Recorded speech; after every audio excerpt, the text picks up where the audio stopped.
بسم اللہ الرحمن الرحیم۔ حدیث نبوی۔ ایک مرتبہ رسول خدا صلی اللہ علیہ وسلم مسجد میں تشریف فرما تھے اور لوگ آپ صلی اللہ علیہ وسلم کے ارد گرد بیٹھے ہوئے تھے کہ 3 آدمی وہاں آئے۔ ان میں سے 2 رسول اللہ صلی اللہ علیہ وسلم کے سامنے پہنچ گئے اور ایک واپس چلا گیا۔ پھر وہ دونوں رسول اللہ صلی اللہ علیہ وسلم کے سامنے کھڑے ہو گئے۔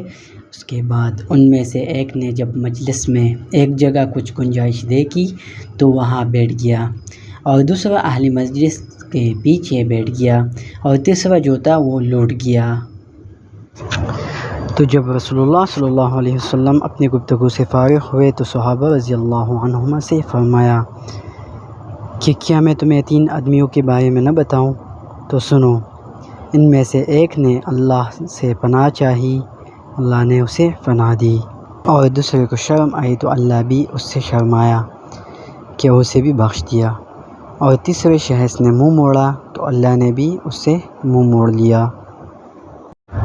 اللہ عمل کرنے کی توفیق عطا فرمائے۔ جزاکم اللہ خیر۔